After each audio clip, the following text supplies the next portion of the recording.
Bell का खेल। जी हाँ, बात कर रहा हूं जमानत। पुलिस राज्य बनने पर सुप्रीम कोर्ट भी चिंतित। जमानत से जुड़े नए कानून बनाने की सलाह क्यों देनी पड़ रही है?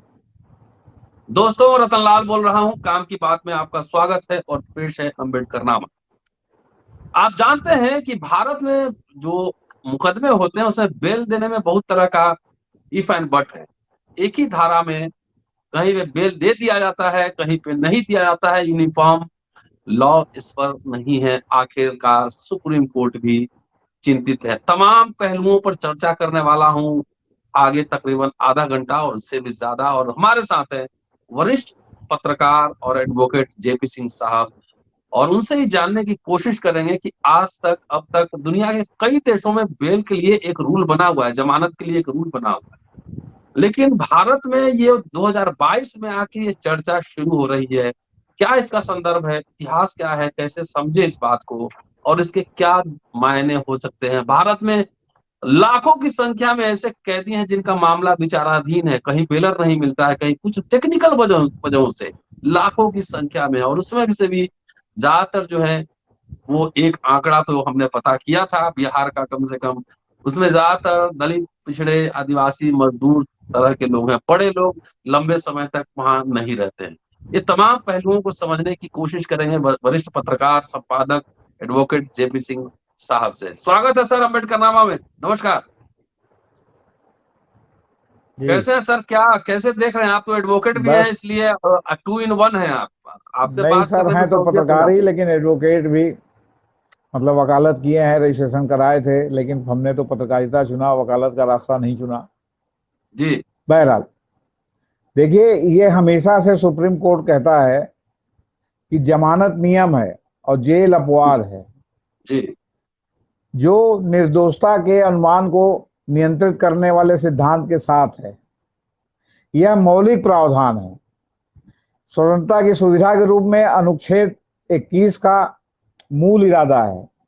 इसके जी। बावजूद ये बिल्कुल उल्टा है।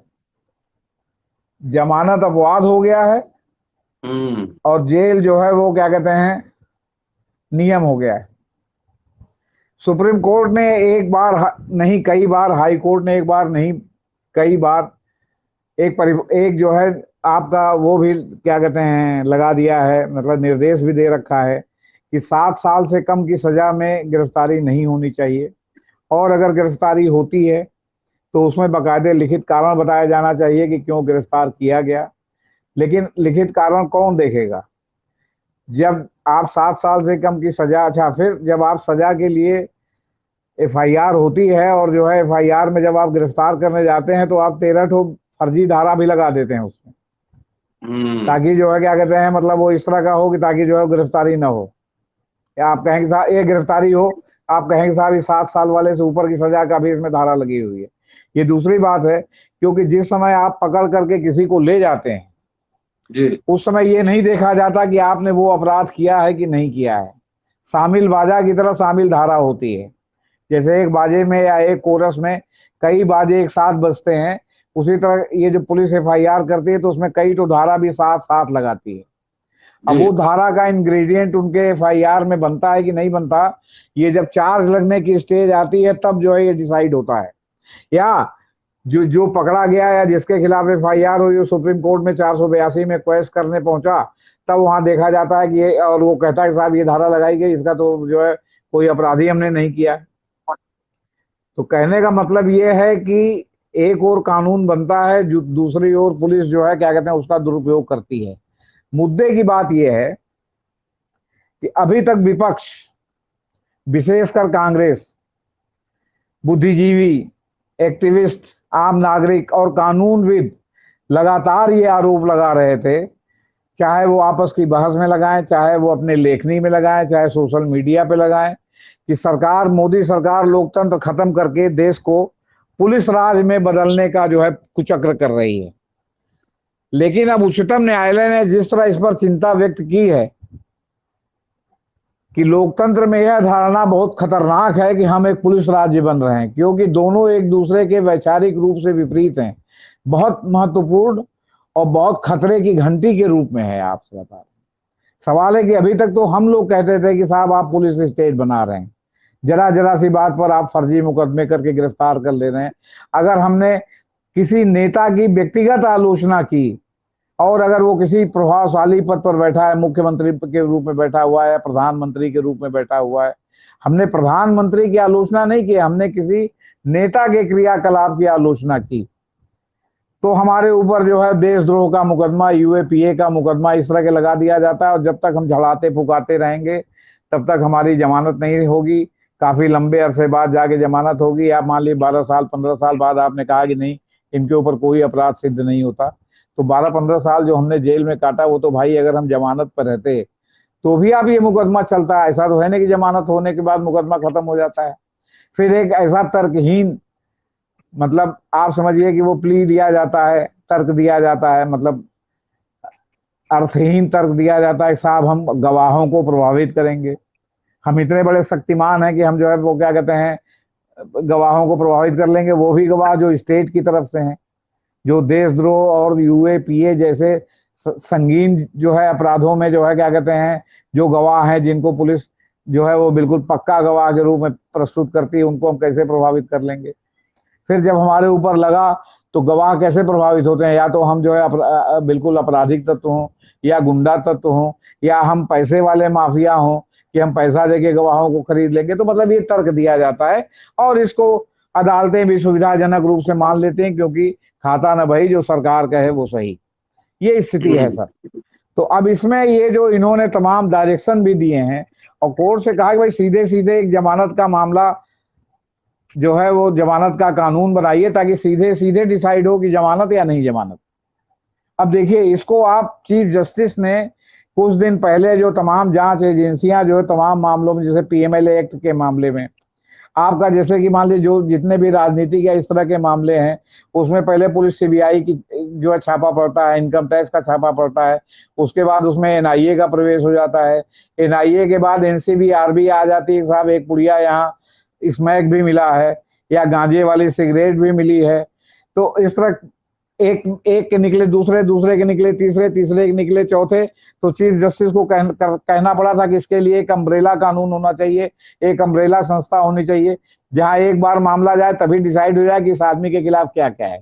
लेकिन सरकार इसको इसलिए नहीं बनाएगी क्योंकि सरकार का काम उत्पीड़न है, और सरकार ने या जो व्यवस्था है या कार्यपालिका है उसने ये समझ लिया है, कार्यपालिका में ही पुलिस भी आती है, उसने ये समझ लिया है कि हम सजा नहीं दिला पाएंगे क्योंकि सजा का प्रतिशत बहुत कम है, इसलिए हम विचाराधीन समय में ही जेल में रख करके मैक्सिमम दंड दिला देंगे। और विचाराधीन समय में जेल में ही ये नहीं रखते, ये जेल में बकायदे जो है आप 3rd डिग्री का जो है इस्तेमाल वही कैदियों से करवाते हैं। वो जेलर साहब को जो है कान में ये फूंक देते हैं, जेलर साहब भी तमाम भ्रष्टाचार में लिप्त हैं। तो जेलर साहब, अभी आपने देखा होगा कि सुकेश चंद्रशेखर ने जेल में, तिहाड़ जेल में 1.5 करोड़ रुपया जेल अधिकारियों को जो है देता था अपनी सुविधा के लिए। उसको जो है वो आपका क्या कहते हैं सैटेलाइट फोन मिला हुआ था, मोबाइल फोन मिला हुआ था, सारी सुख सुविधाएं उसको उपलब्ध थी। तो जो इसमें तमाम जो है वो आपके तिहाड़ जेल के लोग सस्पेंड हुए हैं, या जिस जेल में, रोहिणी जेल या जहां भी था वहां के लोग सस्पेंड हुए हैं। तो सब जगह तो भ्रष्टाचार का आलम है। तो वो सोचते हैं कि जितने दिन हमने जेल में रखा बस उतना ही दंड है, क्योंकि हम अदालत में तो प्रूव नहीं कर पाएंगे। तो अगर आप बिना साक्ष्य के जो है रखते हैं तो अदालत को ये चाहिए कि नहीं चाहिए कि वो आपके खिलाफ कार्रवाई की सिफारिश करे। आपके कानून में व्यवस्था होनी चाहिए, नहीं होनी चाहिए कि अगर किसी निरपराध को आप इतने दिनों तक जेल में रखते हैं, जमानत भी नहीं होने देते, तो वो जब 20 साल बाद, 15 साल बाद, 12 साल बाद जब छूटता है तो जो है 12 साल की भरपाई कैसे होगी। और फिर उन लोगों ने जिन्होंने उसको झूठा फंसाया उनको जो है क्या कहते हैं, मतलब क्या कहते हैं, दंड कैसे दिया जाएगा। अब अभी आपके justice Deepak Gupta retired supreme court के जज हैं, उन्होंने जो है एक इंटरव्यू में कहा है कि जिसको मानवाधिकार का उल्लंघन करके फर्जी ढंग से फंसा के जेल में रखा जाता है और उसके उनके खिलाफ कोई अगर वो पेश नहीं, वो नहीं हो पाता, क्या कहते हैं, साक्ष्य नहीं हो पाता, तो उनको जो है मुआवजा मिलना चाहिए। कुछ भी तो नहीं है। तो सवाल है, इसलिए कहा गया कि जेल जो है अपवाद है और जमानत नियम है, लेकिन हो रहा है ये तो इसका कि जेल नियम हो गया है, जमानत अपवाद हो गई है। और चूंकि इस सरकार में किसी को भी जो है वो किसी भी धारा में पकड़ के जरा सा भी असहमति में जाति के आधार पर, धर्म के आधार पर, विचारधारा के आधार पर पकड़ के जेल भेज दिया जा रहा है। डेमोक्रेसी की ऐसी तैसी हो रही है।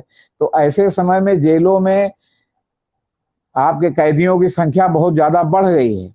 उस बढ़ने का भी मामला कोर्ट ने लिया है और कहा कि बाकायदे सबकी स्क्रूटनी होनी चाहिए, कौन कितने दिन से जेल में है, कौन जमानत दे सकता है, कौन नहीं दे सकता है बिना मुकदमा चलाए। और आपने ये देखा होगा कि पिछले दिन में सुप्रीम कोर्ट ने कई मामलों में देखा कि आपने अपराध सो कॉल्ड जिसका आपके ऊपर आरोप है उससे ज्यादा सजा काट लिया या उसका आधे से अधिक काट लिया और आपकी जमानत नहीं हुई, आप जेल में है। तमाम तकनीकी कारणों से आप जेल में है। दूसरी बात, इसमें जुडिशियरी का भी कोई कम रोल मत समझिए। अगर जुडिशियरी जमानत दे देती है और जमानत देने के बाद जो है क्या कहते हैं दूसरी पार्टी या अभियोजन पक्ष में नेचुरली वो जो है जाता है उसके ऊपर कोर्ट में, वो कहता है साहब इन्होंने किसी जो है वो क्या कहते हैं मतलब कंसिडरेशन के एवज में ये जमानत दी है, तो जिन्होंने जमानत दी है उनकी झड़ाई फुकाई लग जाती है। और उसमें भी अगर वो अपराधी नामी गिरामी हो, इनामिया हो, तो उसके जमानत में भले सारे इंग्रेडिएंट इस बात का पक्ष लेते हो कि जो आरोप लगाया गया है वो आरोप बनता नहीं है एफआईआर से, इसके बावजूद जो लोअर कोर्ट है वो जमानत नहीं देती, जो हाई कोर्ट के जज है वो जमानत नहीं देते, क्योंकि तुरंत उनके ऊपर आरोप लग जाएगा। आईबी रिपोर्ट कर देगी कि साहब ये जो है कुछ कंसिडरेशन से इन्होंने ये जो है जमानत मंजूर की है, तो वो जेल में ही रहेंगे। जैसे कोई पब्लिक पर्सनालिटी है, अगर उसको 10 जी साल जेल में रख दिए तो उनका जी। तो पूरा कैरेक्टर एसासिनेशन हो गया, तो उसकी भरपाई करेक्टर आखिर करे। तो भरपाई तो नहीं हो रही ना सर, और करेक्टर तो एसोसिएशन तो हो ही रहा है। हाँ, सुप्रीम कोर्ट ही चिंतित है। जरा दोस्तों को बताइए कि ये आज जो ये सुप्रीम कोर्ट का ये ऑर्डर है, ये किस मामले में आया है? देखिए सर, ये मामला जो है काफी दिनों से चल रहा है सर, जी। है ना। और ये मामला जो है वो क्या कहते हैं सरकार को नया कानून बनाने के लिए कहा है। और साथ में आपका जो है 1 मिनट, ये समस्या जो है मैं बता रहा हूं आपको।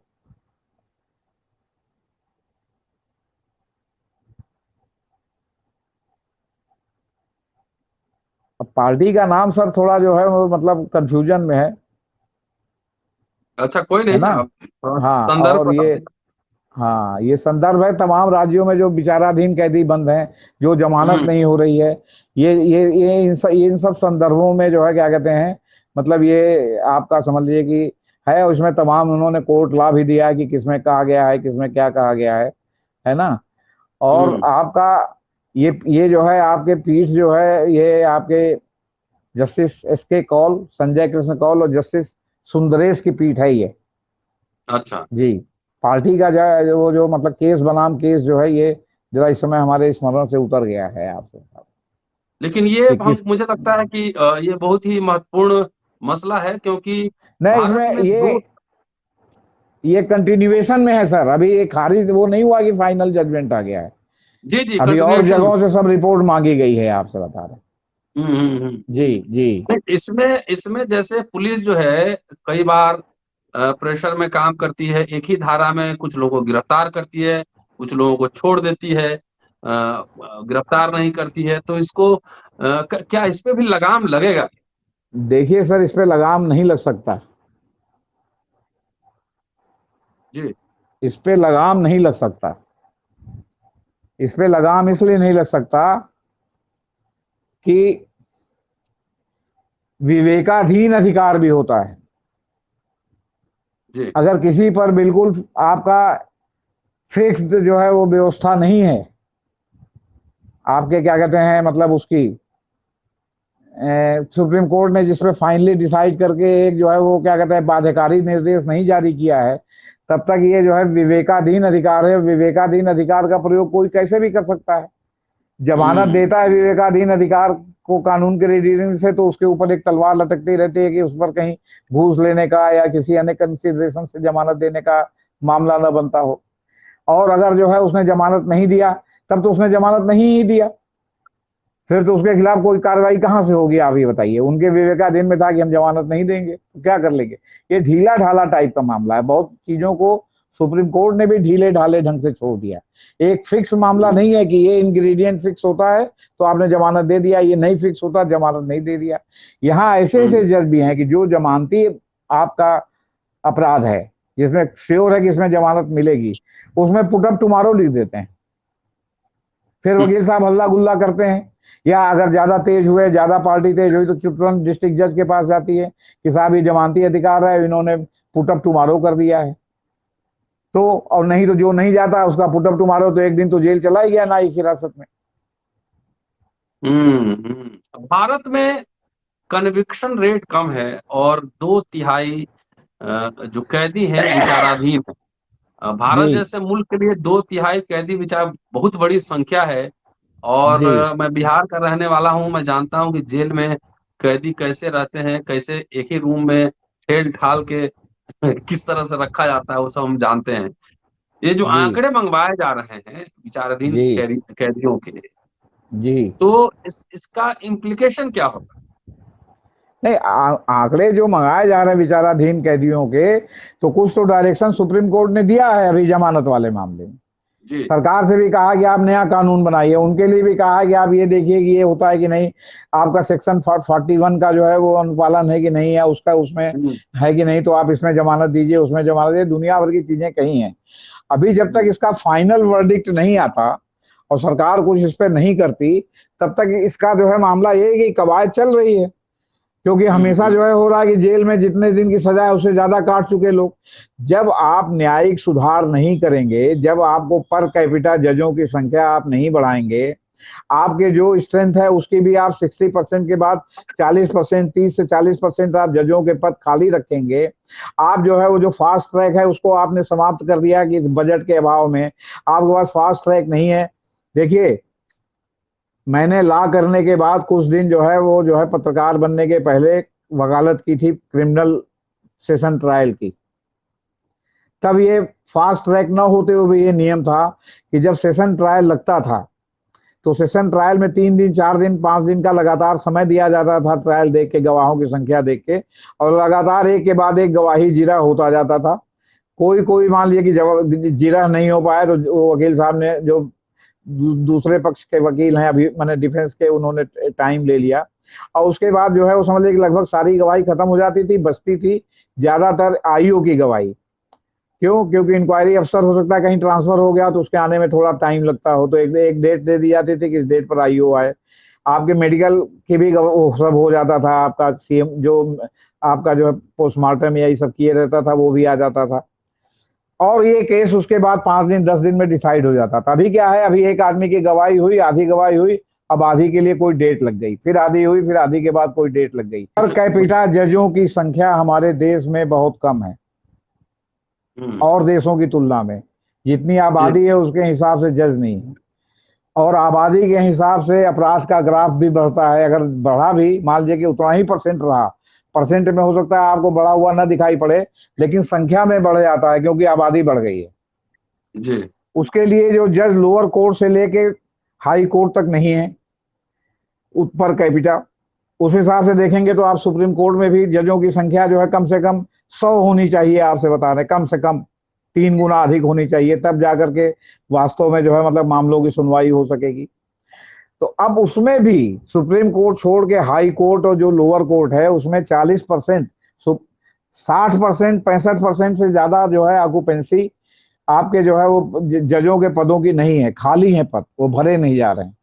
जबकि जजों की संख्या आबादी के अनुसार पर कैपिटा के विदेशी मानकों के अनुसार, या जो आपके और संयुक्त राष्ट्र संघ ने जो डिसाइड कर रखा है उसके मानकों के अनुसार होना चाहिए। तो अब उतने जज नहीं है, उतना लोअर कोर्ट नहीं है। लोअर कोर्ट में पहले जो बीच में जब फास्ट ट्रैक कोर्ट आ गया था, तो एक्चुअली फास्ट ट्रैक कोर्ट को जो है इन्होंने खत्म कर दिया बजट के अभाव में। अब जिसमें आदेश होता है फास्ट ट्रैक कोर्ट, उसी में कोई एक आध कोर्ट गठित होती है फास्ट ट्रैक की, नहीं फास्ट ट्रैक नहीं है। हम लोग जब, मैं जब ला करके हमने कुछ दिन जो है क्या कहते हैं वकालत किया था सेशन कोर्ट की, तो उसमें जब आपका सेशन कोर्ट में ट्रायल होता था तो 5 दिन 3 दिन की लगातार डेट लगती थी, और 3 दिन में मैक्सिमम जो है आपके गवाह सब जो है आपका बयान गवाही सब हो जाती थी। हमने लड़कपन में पढ़ा था नानावती का केस, तब हम बहुत छोटे थे, लेकिन ब्लिट्ज अखबार में निकला करता था, वो भी डेली बेसिस पर सुनवाई होती थी। रोज उसमें गवाह आते थे, रोज सबकी रिपोर्टिंग होती थी, पूरी एक फिल्मी कहानी जैसा चलता था। लेकिन अभी क्या है, अभी जैसे आपका डेट लगा, गवाही हुई तो थोड़ी सी गवाही हुई, बाकी अगले दिन के लिए हो गई। फिर अगले दिन आपने गवाही, मतलब 2 दिन 3 दिन में आपकी गवाही तो 3 तारीख पे पूरी हुई, फिर जीरा इसी तरह 2-3 तारीख तक चला। पहले ये सब 3-4-5 दिन में सब ये सब सिमट जाता था, और बड़ा केस हुआ तो 15 दिन तक चला, लेकिन एक बार में एक केस डिसाइड हो जाता था। ये सिस्टम खत्म हो गया फास्ट ट्रैक कोर्ट खत्म होने के बाद। और फास्ट ट्रैक कोर्ट के पहले भी यही सिस्टम था जो हमने अभी आपको बताया। अब फास्ट ट्रैक खत्म हो गया तो ये आपका विखंडन हो गया कि आज हुई गवाही, फिर कल हुई गवाही, फिर परसों हुई गवाही, परसों कल परसों का मतलब डेट जो पड़ी उस पर हुई, लगातार नहीं हुई। और उसी तरह जीरा हुआ। पास्को एक्ट में जो है कि 6 महीने में ये पूरा केस डिसाइड होना चाहिए, वहां कई कई साल पास्को एक्ट में लग रहा है, क्योंकि वहां भी यही सिस्टम लागू है कि पता चला आज गवाह आया तो आज जो है मुलजिम जेल से नहीं आया तो आज गवाही नहीं होगी। आपका जो है फिर जो है 3 महीने बाद, 1.5 महीने बाद, 2 महीने बाद फिर डेट लगी, तो फिर थोड़ी गवाही हुई, थोड़ी फिर अगले डेट के लिए गवाही हुई, फिर थोड़ी अगली डेट के लिए गवाही हुई। इसी प्रकार जीरा हुआ, मतलब लंबा खिंचता है। और आप स्वयं कहते हैं कि न्याय में विलंब न्याय है। आप स्वयं जो है आपके कोर्ट में, लोअर कोर्ट में यहाँ एक पट्टिका लगी रहती है कि वादकारी का हित सर्वोच्च है, लिटिगेंट्स इंटरेस्ट इज सुप्रीम। ये सब क्या है? सवाल इस बात का है कि आप शाब्दिक रूप से जो है कहते हैं कि क्या कहते हैं, हम जुगाली शब्द का इस्तेमाल इसलिए नहीं कह रहे कि आई पता नहीं भाई ये बुरा लग जाए और कंटेम्प्ट हो जाए या जो है मतलब असंसदीय हो। माने शाब्दिक रूप से तो आप बहुत मौखिक रूप से बड़ी बड़ी बातें कहते हैं, लेकिन वो इम्प्लीमेंट होते हुए नहीं दिखती। आपने अभी कहा ना कि जमानत अपवाद है, वो क्या कहते हैं जेल अपवाद है और जमानत नियम है। तो आप जो है इसको जो है लागू कौन कराएगा? मतलब क्या कहते हैं इस बात को लागू जो जुडिशियल कस्टडी में लोग भेजे जाते हैं, जो जुडिशरी कराएगी ना, हायर जुडिशरी क्यों नहीं कराती? हायर जुडिशरी तो अरनेश कुमार में गिरफ्तारी का एक वो सिस्टम दे रखा है, उस सिस्टम का उल्लंघन क्यों पुलिस करती है? और जो पुलिस करती है उसके खिलाफ कार्रवाई क्या होती है? अच्छा, पुलिस की जो 2-3 बातें पुलिस के बारे में भी, पुलिस के मान लीजिए किसी कदाचार में या इसी तरह के मामले में आपका जो है कोर्ट ने आप प्रसन्नता व्यक्त की, साहब उन्होंने जो है वो क्या कहते हैं उनको लाइन हाजिर कर दिया। लाइन हाजिर करने के मतलब उनका थाना प्रभार छीन गया। तो फिर इसका क्या है कि जब आप लाइन हाजिर किसी को दंडित करते हैं तो उसके लिए होना चाहिए कि फिर 6 महीना इनको दूसरा थाना नहीं मिलना चाहिए, या 2 साल इनको दूसरा थाना नहीं मिलना चाहिए। इनको बाकायदे चेतावनी जानी चाहिए, इनको बाकायदे इनके करेक्टर रोल में एंट्री किया जाना चाहिए कि साहब इनको एक बार इस तरह अदालत की टिप्पणी के आधार पर जो है मतलब थाना प्रभार लेके दंडित करके लाइन में हाजिर कर दिया गया था। तो सवाल है ना कि आप जब चेक एंड बैलेंस को भी साथ साथ नहीं चलाएंगे तो मिसयूज कैसे रुकेगा? वो मिसयूज पुलिस कर रही है, वो मिसयूज लोअर जुडिशरी कर रही है, वो मिसयूज हाई कोर्ट में हो रहा है, कैसे होगा आप बताइए हमको। फिर आपके स्टेट ऑफ माइंड के लिए ऊपर भी मान लीजिए सुप्रीम कोर्ट के ही जज हैं, वहां भी एक रूपता नहीं है। कोई जज कुछ कहता है फांसी जायज है, कोई कहता फांसी जायज नहीं है।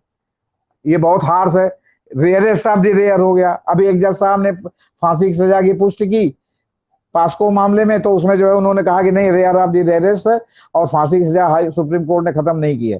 तो सवाल इस बात का है कि इसका एक नार होना चाहिए ना। आप राजीव मानव की फांसी की सजा को उम्र कैद में बदल दे रहे हैं।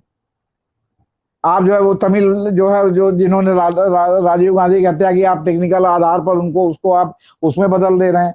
और फिर आप जब बदल रहे हैं तो कह रहे हैं साहब इतने दिन तक इसको जो है क्या कहते हैं बड़ा मानसिक यंत्रणा का वो हुआ कि फांसी की सजा लटक रही थी इसके गले पर। सवाल इस बात का है कि वो प्रक्रियात्मक अगर गड़बड़ी थी तो इसमें न पीड़ित की का कोई दोष है, ना आरोपी का कोई दोष है, इसमें सिस्टम का दोष है। तो सिस्टम का लाभ पीड़ित को जो है क्यों ना मिले, क्यों जो है क्या कहते हैं मतलब आरोपी को मिले, इसमें नहीं विचार होना चाहिए एकदम। जैसे आप कहते हैं कि लिटिगेंट इंटरेस्ट सुप्रीम, तो लिटिगेंट्स में तो आरोपी वादकारी और वादी और जो है वो क्या कहते हैं प्रतिवादी दोनों हैं। तो दोनों का अगर इंटरेस्ट सुप्रीम है तो आप प्रतिवादी का इंटरेस्ट सुप्रीम रख रहे हैं, तो वादी का इंटरेस्ट क्या हुआ? मतलब जो पीड़ित है उसका इंटरेस्ट क्या हुआ? उच्चतम न्यायालय के जो जजमेंट का जिस्ट ये है कि सरकार जो है जो पुलिस अंधाधुंध गिरफ्तारियां छोटे छोटे मामलों में करती है ना, उस पर रोक लगनी चाहिए। उसके लिए ऐसा वैकल्पिक वो होना चाहिए कि उनको जेल में ठूसे रहने और अनंत काल तक मुकदमा चलाए जाने के बाद बहुत से केसों को तो समरी ट्रायल होना चाहिए, जिसमें उनके ऊपर कुछ जुर्माना लगा के उनको एडमॉनिश करके उनको मतलब इस तरह छोड़ दिया जाना चाहिए कि ये सुधार हो सकता है। इससे जेलों में आपके विचाराधीन कैदियों की संख्या कम होगी। लेकिन अब जेल का तंत्र ये है कि जो छोटे छोटे अपराधों में बंद होते हैं लोग, वो सेवक होते हैं जेल में।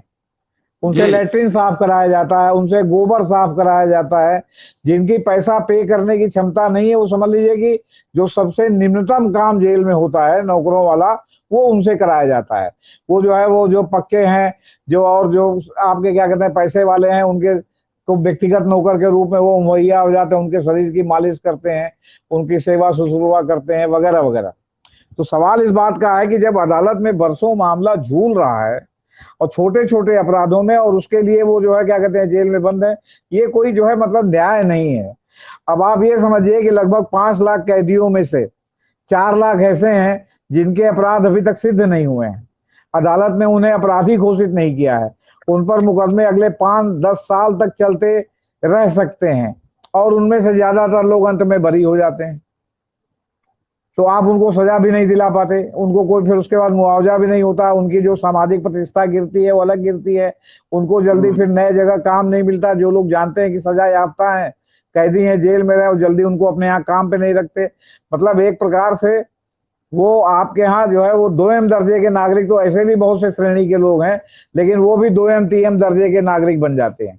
और जो छोटे छोटे अपराध में ज्यादातर लोग बंद होते हैं, वो समाज के आर्थिक रूप से, सामाजिक रूप, आप एक बार कहें या ना कहें, आर्थिक रूप से बहुत कमजोर वर्गों के लोग होते हैं।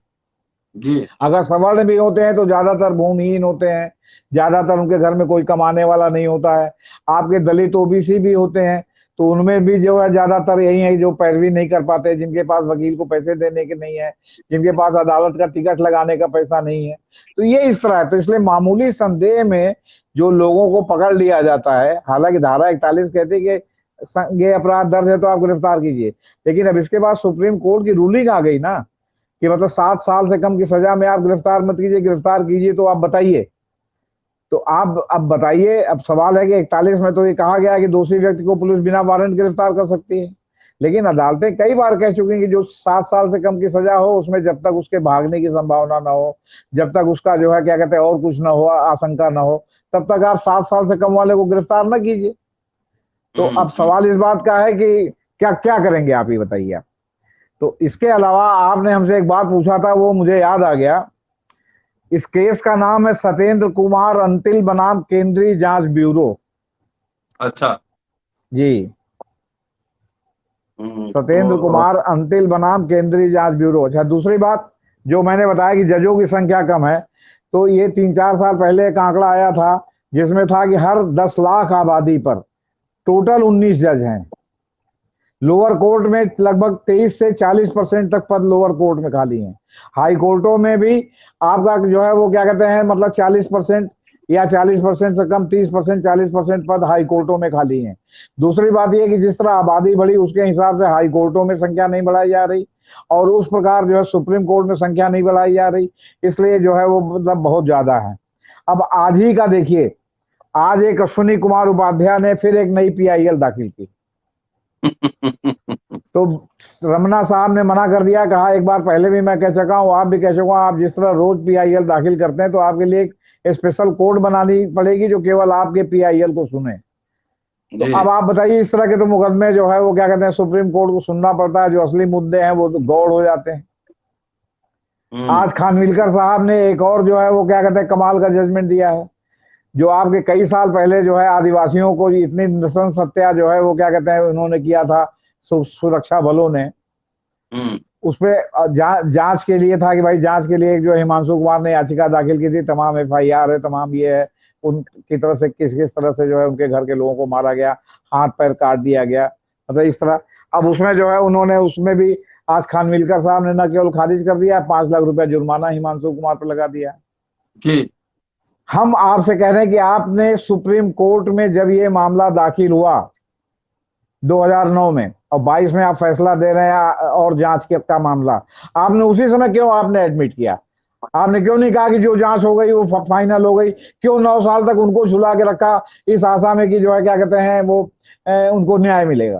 कहते थे कि भाई जो जांच हो गई, अब हम इस पर और जांच का आदेश नहीं करेंगे। क्यों आपने रिट एडमिट करके 9 साल तक पेंडिंग रखा? आप बताइए। ये सुप्रीम कोर्ट पांच दोषी लाख नहीं है, हमने दाखिल किया, आपने मुकदमा ससरी निगाह से खारिज कर देते हैं कि नहीं ये सुनवाई योग्य नहीं है। आप जब दाखिल करके आप स्वीकार कर लेते हैं तब तो पेंडिंग रहता है ना। जी। विचार के लिए।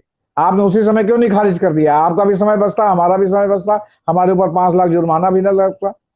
तो आजकल इस तरह क्रिमिनल मामलों की जो है क्या कहते हैं, अगर आप अन्याय के खिलाफ जा रहे हैं तो जिस तरह तिस्ता सीता वाड़ को खानविलकर साहब ने दंडित कर दिया, बी श्री कुमार को दंडित कर दिया, संजीव सर उनको दंडित कर दिया, आपके क्या कहते हैं भट्ट। वहां संजीव शर्मा को, संजीव शर्मा ही नाम है ना सर, वो जो संजीव भट्ट। संजीव पांडे है। संजीव भट्ट आईपीएस अफसर। हाँ, संजीव भट्ट को आपने दंडित कर दिया। आज आपने हिमांशु कुमार को दंडित कर दिया, और तब आप ज्यादा दंडित करते हैं जब आप रिटायरमेंट होने वाले हैं। वो इसी महीने हम्म। रिटायरमेंट उनका होने वाला है। तो जाते जाते जो है उनको भी ये कोई परवाह नहीं है कि कौन क्या कहेगा। ऐसे लोगों के पास इस तरह के मुकदमे जो है क्या कहते हैं, मतलब पोस्ट ही नहीं किए जाने चाहिए। रिटायरमेंट के 6 महीने पहले ही चीफ जस्टिस को समझ लेना चाहिए कि जो हमारे जज साहब रिटायर होने जा रहे हैं उनको हम कौन से मामले दें, कौन से मामले ना दें। उनको आप एडमिशन के लिए मामला दीजिए कि वो एडमिट करें या ना करें। उनको अगर आप फाइनल जजमेंट की सुनवाई के लिए मामला देंगे तो हो सकता है कि वो अपने आगे भविष्य को देखते हुए उस पर फैसला करें। ये हिमांशु मैं कुमार जी सुधार वाले। ये मैं आरोप नहीं लगा रहा हूं, मैं सुधार के लिए कह रहा हूं कि ये जुडिशियल सुधार है, इससे न्याय व्यवस्था में लोगों का विश्वास बना रहेगा। जी हिमांशु कुमार जी को जो 5 लाख का जुर्माना लगा है, ये संकेत तो इस बात का है कि अब कोई लोग कोर्ट के दरवाजे पे नहीं जाएगा इस तरह के मामलों को लेकर। हम सीधी सी बात कह रहे हैं कि जब अगर आप उसको विचारार्थ स्वीकार करते हैं, आप सरसरी निगाह में क्यों नहीं खारिज कर देते? आप हम्म। एडमिट ही मत कीजिए, तो बात वहीं खत्म हो जाए, आपके ऊपर केस भी नहीं जो है मतलब संख्या बढ़ेगी, और अगला आदमी भी जो है वो मुक्त हो जाएगा।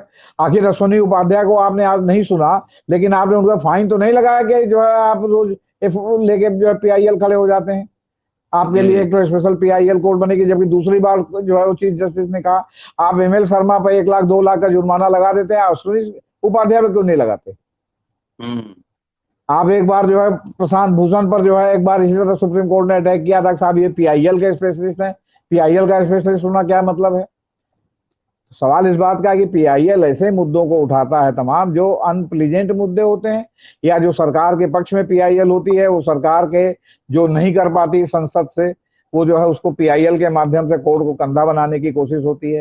ये दोनों मामलों में कोर्ट को जो है सावधान रहना चाहिए कि आपने उसका कोई सर इस्तेमाल न करे। जी शुरू में आपने बोलिए। कहा था कि फास्ट ट्रैक कोर्ट इसलिए नहीं खत्म कर दिया गया क्योंकि पैसे नहीं थे बजट में। जी लेकिन हजारों हजार करोड़ का संसद बन रहा है, अशोक स्तंभ भी बना है करोड़ों अरबों का। तो सर पैसे। वो तो आपका जो है हमारी मतलब व्यक्तिगत उससे मैं कि कोई अब किसी को मानना या अपमान करने के लिए नहीं कह रहा हूं। ये सर खूंखार राष्ट्रवाद है। अगर आपने एक शांति प्रिय शेर को खूंखार शेर में बदल दिया तो भाई राष्ट्रवादी है ना, हमारा नेशनल एम्बलम है, तो खूंखार आपने राष्ट्रवाद का जो है वो परिचायक आपने बना दिया उसको, जो पहले शांतिपूर्ण सह अस्तित्व का परिचायक था। गौतम वो जब सम्राट अशोक ने बौद्ध धर्म स्वीकार कर लिया था तब ये सब स्तंभ बनाए थे। और चार शेर को इन्हें उन्होंने मेरे हिसाब से इसीलिए रखा था कि जो है वो समाज के सारे अंगों को आप उसको चाहे चारों वर्णों से जोड़ लीजिए, चाहे आप उसको चारों स्तंभों से जोड़ लीजिए, कि समाज के सभी लोग सह अस्तित्व के साथ एक दूसरे का आदर करते हुए समाज में रहेंगे। आपने उसको जो है खूंखार रूप में बदल दिया। अब वो भी कह रहा है जो उसको बनाने वाला है कि हाँ 1% डेविएशन है, जबकि 1% डेविएशन नहीं, डेविएशन कई परसेंट है। आपने बिल्कुल हम्म। शांति प्रिय शेर को आपने खूंखार शेर में बदल दिया। हम्म। जी चलिए सर, शुक्रिया। और हिमांशु जी वाले पे एक एपिसोड करेंगे। अभी आप शायद ऑर्डर आपने देखा है कि नहीं देखा है, लेकिन ये बहुत ही कुछ अटपटा सा लग रहा है। और आपने वाजिब सवाल उठाया कि अश्वनी उपाध्याय हर दिन चले जाते हैं पीआईएल करने, हर हफ्ते हर महीने, तो उन पे तो खाली वार्निंग कर दे, वार्निंग भी नहीं। वार्निंग भी नहीं। हाँ। और जी जो ह्यूमन राइट एक्टिविस्ट हैं उनके ऊपर 5 लाख का जुर्माना, किस तरफ ये संकेत जा रहा है, ये सब नहीं। समझने की। और संजय देखिए, खानविलकर साहब ने तिस्ता सीतलवाड़ वाला भी फैसला दिया था और खानविलकर साहब ने ये भी फैसला दिया है। हाँ एक अंतर है, खानविलकर साहब और पारदीवाला साहब की पीठ ने उस बार दस्तखत नहीं किया था, ये नहीं दस्तखत किया था, ये नहीं लिखा था कि किसने वो फैसला लिखा। इस बार फैसला लिखने वाले का नाम पारदीवाला है, जस्टिस अच्छा, पारदीवाला। अच्छा, हिमांशु हिमांशु कुमार कुमार। वाले फैसला, हाँ, दस्तखत दोनों जजों ने किया है, लेकिन फैसला पीठ की तरफ से पारदीवाला साहब ने लिखा है। ये जब 2 या 3 लोगों की पीठ होती है या 5 लोगों की, तो अलग अलग भी फैसला लिखते हैं, और एक एक भी और एक ही फैसले में सब लोग लिखते हैं, तो उसमें सब लोग आपस में डिस्कस करके किसी एक को सौंप देते हैं कि आप जो है इस फैसले को लिखिए, और फिर उसके जो लिखा गया होता है उसके उस पर सब आपस में डिस्कस करके जो भी उसमें करना होता है, उसके बाद फाइनल जजमेंट आ जाता है, दस्तखत सबका होता है। अभी चीफ जस्टिस साहब अमेरिका गए थे, democratic institutions, freedom of expression पे काफी उन्होंने भाषण भी दिया। सर, कहने में बहुत सी बातें अच्छी लगती हैं, लेकिन आचरण में जब वो उतरे तब माना जाता है। और कम से कम संविधान के इतने सर्वोच्च पद पर बैठे हुए, आपके लोकतंत्र के चारों स्तंभ के एक बहुत बड़े स्तंभ, न्यायपालिका के शीर्ष पर बैठे हुए व्यक्ति से यही उम्मीद की जाती है, और हम अभी भी यही उम्मीद कर रहे हैं कि वो जो कहते हैं वो करेंगे। जी, चलिए सर, शुक्रिया सर, आपने बहुत बारीकी को समझाया। और दोस्तों, जेपी सिंह साहब हैं, बेबाक बेधड़क बोलते और लिखते दोनों। पूरा वीडियो सुनिए, शेयर सब्सक्राइब जरूर करते रहिएगा। शुक्रिया सर, जल्दी आपसे फिर मिलता हूँ। जी सर।